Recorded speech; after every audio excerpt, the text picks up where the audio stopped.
saan sinasabi nila na ako daw ay nagpapakalat ng fake news noon nung sinasabi ko na pwedeng ma-hack ang mga automated counting machines kapag connected sa internet. Ang sabi ng batas doon sa 154 ng Revised Penal Code, kapag ang isang tao ay nagpapakalat ng false news na pwedeng i-undermine ang interest ng bansang Pilipinas, pwede siyang kasuhan under that provision. Ang tanong po, false news po ba ang sinabi ni Attorney Harold Respicio? Hindi po iyon false news dahil wala pong computer system na unhackable. Lahat po ng computer system ay hackable, especially kapag connected sa internet.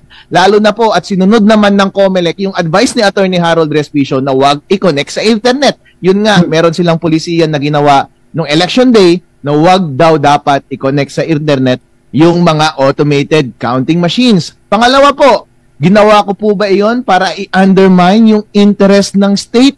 Hindi po. Ginawa ko po iyon para i-improve ang interest ng state para po sa demokrasya ng ating bayan. Ginawa ko po iyon para ma-minimize ang vulnerability ng ating mga automated counting machines para po hindi madaya ang ating proseso ng eleksyon. Buo po ang integridad ng ating demokrasya. Lahat po ito ay para sa ikububuti ng ating bansa. Kaya yung dalawang elemento pa lang po na iyon na kailangan nilang i-prove para ako ay makonvict doon sa Article 154 in relation sa Cybercrime Act ay hindi po nila kayang patunayan. Opo, Attorney, balikan ko lamang po, paano huli nyo nalaman humuli na meron akong inilabas na warrant of arrest po?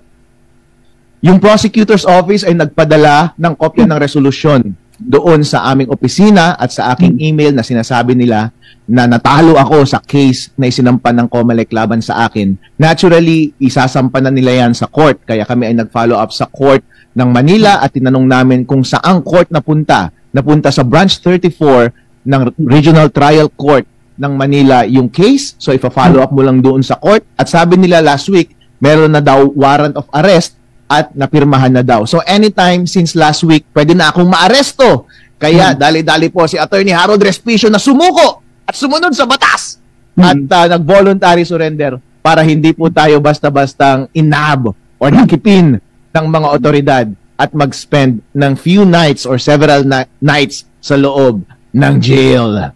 Opo. Sabi ho ninyo, you're still free. Ano po yun, Attorney? Nakapagpiyansa na ho kayo agad? Yes, nakapagpiyansa po tayo. Dalawa pong information yon. Ibig sabihin, dalawang crime. Kasi yung involved na videos ay dalawa. Yun po yung dalawa na ipinatanggal ng COMELEC doon sa Facebook. Hindi nyo na po makikita online yung dalawang video na iyon. So, each video is one violation and I think 34,000 or 36,000 or 37,000 kada isa. Kaya umabot ng mga around 74,000 yung bill na ipinost natin kanina, cash. Opo, and syempre, ano na po yung mga susunod ho ninyong mga hakbang in relation pa rin ho rito po sa kaso ho ninyo, Attorney? Meron pong arraignment na mangyayari sa July 9. So, kailangan ko pong bumalik dito sa Maynila para mag-appear sa court at mag-enter ng aking plea. Guilty or not guilty ba si Attorney Harold Respicio? Of course, not guilty. And saka na po aandar yung kaso, magpepresenta po ang prosecutor sa office ng kanilang case, ng kanilang mga ebidensya. Pagkatapos po ng kanilang turn, kami naman po ang magpepresenta ng aming ebidensya. Opo, and syempre, on your part, sir, naka-ready naman na ho yung mga evidences ho ninyo or mga, kung ano man, sagot ho ninyo sa akusasyon ng prosecution, sir. As a matter of fact, Bombo Radio, it is just a question of law. The videos will speak for themselves. Makikita mo naman doon kung yung mga elemento ba ng krimen ay na-meet. Si Attorney Harold Respicio ba ay nagsasalita ng hindi makatotohanan? Si Attorney Harold Respicio ba ay ginawa iyon para i-undermine ang interest ng Pilipinas? Hindi naman po, obvious na obvious. Kaya nga ang pwedeng mangyari dyan, pagkatapos ng presentation ng prosecutor's office ng kanilang ebidensya, pwede akong mag-submit ng demurrer to evidence. Ibig sabihin, hindi ko na kailangang magsampa pa ng aking ebidensya dahil obvious naman, wala naman silang napatunayan na kahit na anong elemento ng krimen na kanilang isinampa. Kaya dapat automatic na i-dismiss yung case. Opo, and Attorney, pagdating ho dito po sa ganyan ho, hindi naman ho ito makaka-apekto later on sa inyo pong pag-upo, especially at ito nga po, sabay-sabay, ito pong disqualification charges pa rin ho ninyo, ito pong case ho ninyo about sa paglabag sa RPC at ito pong pag-upo niyo later on as a vice mayor ng Reyna Mercedes po? Hindi siya makaka-apekto sa aking pag-upo dahil makakaupo pa rin po ako. Pero makaka-apekto siya in terms of schedule kapag dumating yung mga hearing dates, kailangan ko pong mag-absent at kailangan ko pong i-prioritize yung kaso. Dahil po kapag hindi ako umattend sa mga hearing dates, pwede po akong arestuhin at mas makasasama po iyon sa taong bayan ng Reyna Mercedes dahil po ako ay mag-i-spend ng maraming araw sa jail at yun po ay mas lalong hindi nila magugustuhan dahil marami po akong araw na magiging absent doon sa munisipyo. Pero wag pong mag-alala ang mga mamamayan ng Reyna Mercedes dahil si Attorney Harold Respicio po ay makakaupo at ako po ay magsisilbi sa inyo. Hindi po ako mag-absent lamang po ako sa mga panahon na ako ay ipapatawag ng korte. Opo. Aside from COMELEC and dito po sa RTC, meron pa po ba kayong mga pending petition sa Korte Suprema po, Attorney, or yun na lang naman? Yes, meron kami isasampa bukas. Malaking pasabog ito bukas, Bombo Radio. Sa Supreme Court, nandun kami ng alas 3 para magsampa ng case laban kay Chairman George Garcia. Alam mo ba, Bombo Radio, ang malaking pasabog namin bukas, wag na natin pangalanan yung taong ito, pero kilala nyo na kung sino itong taong ito. Nangihingi ng 300 million pesos pala sa isang congressman noon para ipanalo yung congressman na iyon noong nakalipas na eleksyon na 2025. Kasi ang nangyari daw, itong taong ito na makapangyarihan sa COMELEC, tinanong niya yung tumatakbong congressman, ilan ba ang botante nyo sa inyong distrito? Sabi, 300,000. At sabi niya, kailangan mo ng 300 million dyan. So, ibig sabihin, sir, nangihingi ka ng 300 million para ipanalo yung tao? Kung kukumputin mo, 1,000 kada botante. Kaya pala yung mga chismis lumalabas na ang daming mga politiko na nilalapitan ng ganyan, kung tutuusin mas tipid pa pala na magbayad sa COMELEC kung tutuusin at kung totoo yung report na yan dahil kada boto ay 1,000 lang. Magkano ba ang bilihan ng boto sa probinsya? Tig pa 5,000, tig 3,000, kung minsan umaabot pa ng 10,000.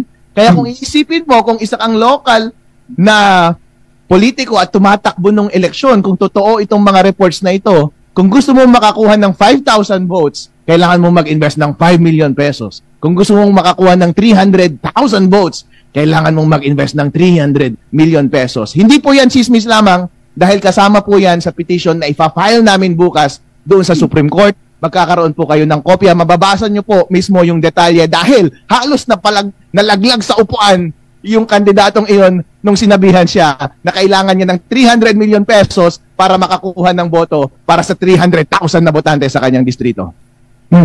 So, yun pong nasabi pong kandidato na ito, sir, attorney, ay meron na po siyang mga affidavit, sir, for filing of complaints. Preparado na lahat, Bombo Radio. Bukas, abangan ninyo. Pumunta kayo doon sa Supreme Court. Siya rin po ang petitioner doon sa case na yon at participant ako doon sa case na yon. Meron akong affidavit na ipinasa doon dahil bukod dyan sa allegation na nanghihingi ng bribe, yung taong ito na makapangyarihan sa COMELEC ay syempre nagkulang din ng COMELEC sa kanilang paggamit ng version 3.5 versus sa na-audit na version 3.4 at meron din silang pagkakamali sa paggamit ng intermediary server between ng mga automated counting machines at mga transparency server. Lahat po yan ay illegal. At ang mangyayari po sa ating petition bukas ay sasabihin natin na Supreme Court, ipadisbar mo na itong tao na to. Huwag muna natin pangalanan.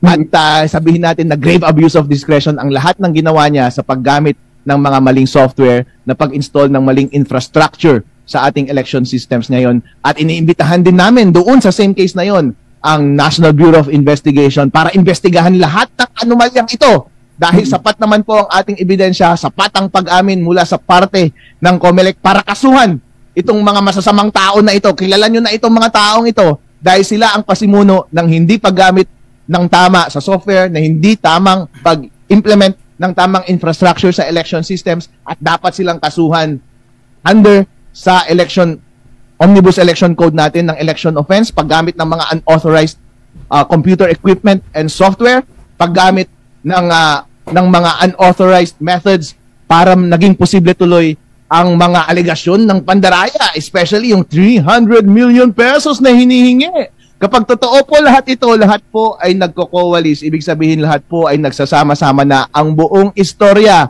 At sir, kung sino ka man, buong Pilipinas, kilala ka kung sino ka, hindi kita kailangang pangalanan, alam na natin lahat, nangihingin ka pala ng 300 million pesos. Akala mo kung nagsalita ka doon sa ating mga media, akala mo ang banal-banal mo.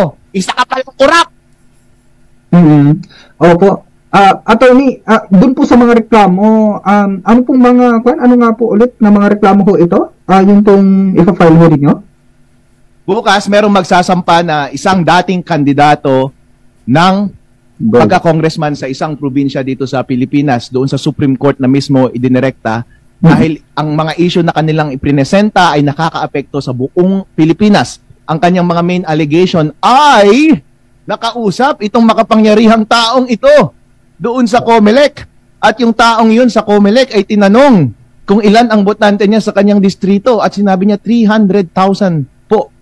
At sinabi ng taong makapangyarihan na to, kailangan mo ng 300 million pesos para dyan. Wow! Hindi ba yon implicit na panghingi ng 300 million pesos na bribe? Hindi ba iyon implicit na pagbili ng boto na 1,000 pesos kada botante, mas tipid pa kaysa sa actual vote buying? Kaya pala, kung titignan natin yung mga circumstances, sinasabi nila na yung mga nanalong mga kandidato na may suspecha silang nanloko ay hindi na nag-effort na mangampanya at hindi na rin nag-effort na bumili ng boto dahil mas mahal bumili ng boto on the ground kaysa magbayad dito sa korap na opisyal na ito na ating gobyerno na ang presyo lamang ay 1,000 kada vote. Opo. So far ho, aside sa bribery, yung binabanggit nyo ho ay parang, ano pa po yung isa? Yung kaso, yung reklamo naman ho ninyo, sir? Nakatayo siya sa tatlong grounds. Yung una, yung bribery. Pangalawa is yung unauthorized use ng software. Kasi po, yung na-audit na software are version 3.4. Yung ginamit ng software, hindi nila dinedeny 3.5 sa lahat ng automated counting machines sa buong Pilipinas.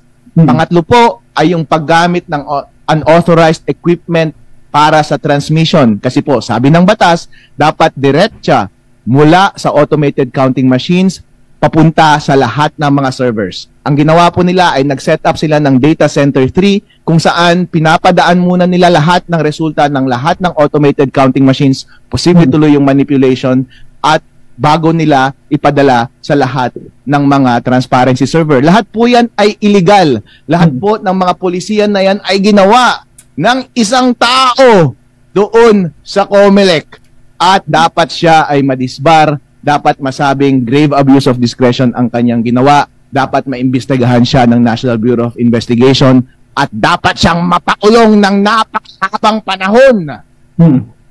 Opo. You are mentioning kanina si COMELEC Chairman George Garcia?